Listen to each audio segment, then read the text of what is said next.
Assalamualaikum warahmatullahi wabarakatuh. Alhamdulillahirabbil alamin. Wassalatu wassalamu ala asyrafil anbiya'i wal mursalin sayyidina Muhammadin wa ala alihi wa sahbihi ajmain. Amma ba'du.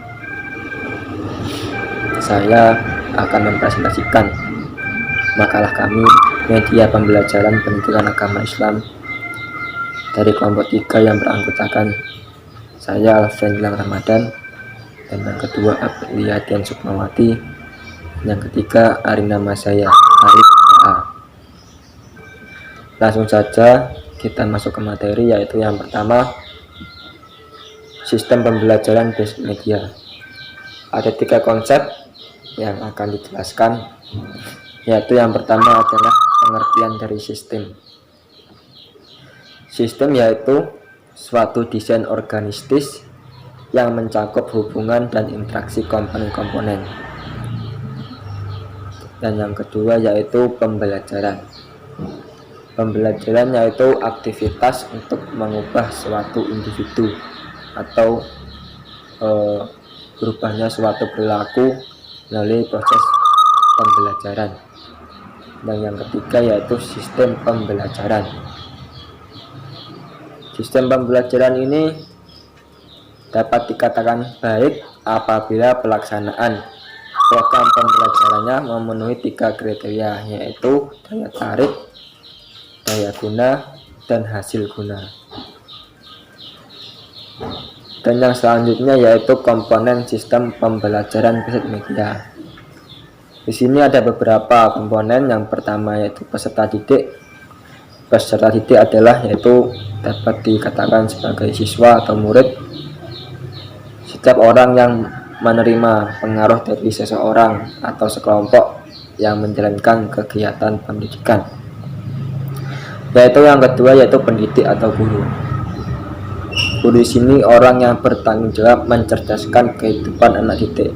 Sebenarnya guru itu bukan hanya mencerdaskan saja ya. Guru dalam proses pembelajaran bukan hanya mengajarkan dari segi kognitif, dari segi psikomotorik, dan yang paling penting itu afektifnya. Yang kedua tujuannya adalah harapan yang ingin dicapai dalam sebuah proses pembelajaran. Selanjutnya kondisi yaitu berbagai pengalaman belajar yang dirancang agar siswa dapat mencapai tujuan seperti yang dirumuskan. Metode. Nah, metode ini merupakan jalan yang ditempuh siswa dalam pembelajaran secara berlangsung. Hasil belajar berkaitan dengan pencapaian dalam memperoleh kemampuan sesuai dengan tujuan khusus yang direncanakan. Yang terakhir yaitu evaluasi hasil belajar. Nah, keseluruhan kegiatan pengukuran, pengumpulan data dan informasi, pengolahan dan penafsiran dan pertimbangan. Nah, yang selanjutnya itu hasil wawancara saya dengan siswi SMPN 1 Barat. Media yang digunakan pembelajaran jarak jauh SMPN 1 Barat Magetan, yakni kolaborasi e-learning. Selanjutnya Google Classroom dan media WhatsApp. Hingga saat ini media yang digunakan instansi tersebut berjalan efektif dan narasumber bisa mengoperasikannya. Kendala yang dialami narasumber terkadang yaitu sinyal, dan yang kedua yaitu kuota belajar. Dari segi ekonomi keluarganya yang kurang itu sangat susah untuk memperoleh kuota belajar, walaupun ada bantuan berupa kuota, tapi itu sebenarnya kurang. Dan terakhir, bentuk penggunaan media pembelajaran ini termasuk bagian terakhir, yakni peserta didik harus dituntut lebih mandiri. Saya, Aprilia Dian Sukmawati, akan melanjutkan penjelasan dari rekan saya. Poin D, interaksi pembelajaran basic media. Untuk memahami proses interaksi komunikasi serta hubungannya dengan media pembelajaran maupun media pengajaran, yakni akan saya jelaskan sebagai berikut, yaitu dari pola interaksi yang pertama, kedua, ketiga, hingga keempat, ataupun pola interaksi tradisional hingga pola interaksi menggunakan media. Dalam pola interaksi yang pertama menunjukkan bahwa guru mempunyai perhatian yang penuh untuk menangani keseluruhan proses belajar. Di sini bisa diperjelas guru menggunakan metode ceramah atau menjelaskan secara langsung. Kemudian pola yang kedua, guru berperan sebagai sumber pesan komunikasi. Dilakukan secara langsung dengan peserta atau siswa dengan hanya mengandalkan bahasa verbal tanpa bantuan alat. Dalam pola yang ketiga, ini telah terjadi perbedaan peran guru sebagai pengelola kegiatan belajar dengan media pengajaran sebagai sumber belajar, dan antara guru dan media saling bekerja sama untuk menyampaikan pesan pembelajaran. Pola yang keempat, siswa hanya belajar dari media saja. Sumber belajar tidak lagi dari guru, melainkan peranan media sekaligus sebagai guru. Hal ini dapat kita lihat dalam pengajaran individual atau dalam pembelajaran jarak jauh yang seperti kita lakukan saat ini. Jadi seorang siswa hanya mengandalkan media sebagai guru untuk memahami proses pembelajaran. Kemudian poin E, hasil wawancara.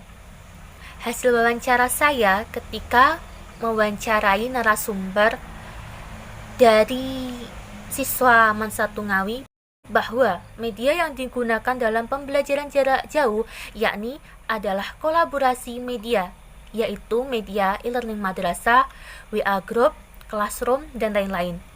Sejauh ini narasumber saya sudah bisa menggunakan media tersebut dengan bantuan tutorial dari pihak madrasah.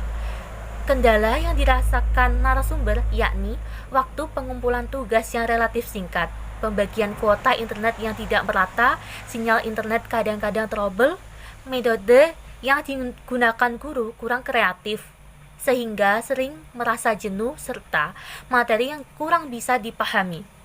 Kemudian, bentuk penggunaan media pembelajaran pada Madrasah Aliyah Negeri 1 Ngawi termasuk bagian terakhir, yakni peserta didik harus dituntut lebih mandiri dan harus bisa mengoperasikan media pembelajaran dalam pelaksanaan pendidikan serta harus bisa menyelesaikan problem sendiri. Selanjutnya akan dijelaskan oleh rekan saya. Terima kasih. Baiklah, selanjutnya adalah poin F. Hambatan interaksi komunikasi berbasis media. Hambatan komunikasi sering disebut dengan miscommunication. Dapat disebabkan oleh beberapa faktor, antara lain sebagai berikut. Yang pertama, pengorganisasian informasi, ide, pesan, dan waktu yang kurang memadai. Yang kedua, kurangnya kerjasama, koordinasi di antara unsur-unsur yang terlibat.